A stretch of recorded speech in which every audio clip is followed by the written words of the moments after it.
Now, if you're outside, just look up. The first meteor shower of 2025 is now visible.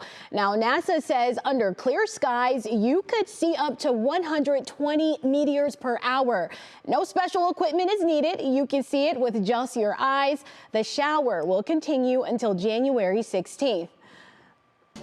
But of course, the question, Jessica, is how cold will it be outside to actually see the meteors? Yeah, going to be very cold for really that entire time frame is what it's looking like. And at least tonight and into tomorrow, not very likely that you're going to see any of those meteors, especially tonight. We are going to keep a lot of cloud cover around and lake effect snow as well. We're going to maintain that weather impact alert tonight and through at least much of Thursday. Our current warnings go until about 7 p.m. We're going to see lake effect snow, some winds that's going to contribute to some low visibility, some blowing and drifting of that snow, especially for areas of the primary snow belt. Everyone will be experiencing freezing temperatures. We have dropped below freezing nearly everywhere, and those temperatures are going to stay cold. Slow travel certainly going to be possible where we have the snow and also where we have some things freezing, or we've had some standing water or some soggy conditions over the last few days. Any untreated surfaces could still become slick.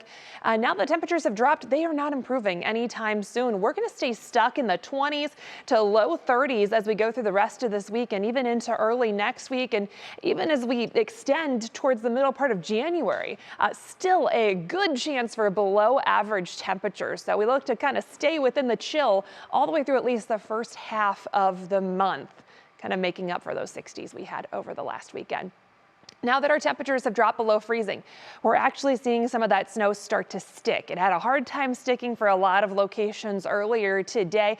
This is a look at I-90 at Ravenna Road out in the snowbelt areas. We see more of that snow sticking, especially for some of those grassy areas, elevated surfaces. Those are going to be the prime targets for that snow to really start to stick and add up as we go through tonight and into tomorrow. Temperatures, as I mentioned, 30 degrees right now. That west wind is ongoing, 18 miles per hour. It feels more like the teens for many areas, and we're going to keep those wind chills in the teens as we get into tomorrow. With that westerly wind, that's contributing to all that lake effect snow that is starting, and this is really going to be our primary concern tonight into tomorrow. Some of these bands coming in off of Lake Erie, especially as they get a little more organized. We could have 1 inch per hour snowfall rates, and that could really add up with temperatures being below freezing. We've got some good snow falling through Lake County route now along I-90, more heavy snow through areas of Ashtabula County, even far northern Trumbull County and portions of Geauga County. We've got some good snow falling.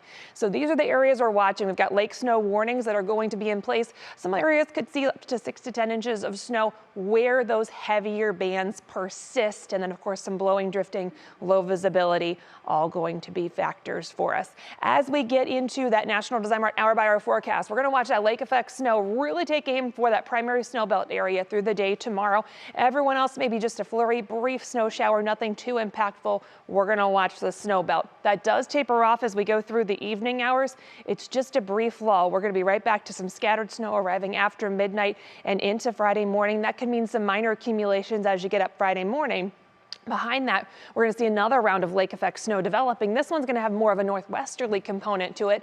That means more areas will be impacted by snow. We've already got winter storm watches that start on Friday for the primary and secondary snow belts. We could see several inches of additional accumulation as we go through the weekend, so we'll watch that very closely. Rest of your Union Home Mortgage extended forecast. As I mentioned, temperatures stay cold. We're stuck in the 20s to low 30s, and we'll keep at least the chance for snow in that forecast.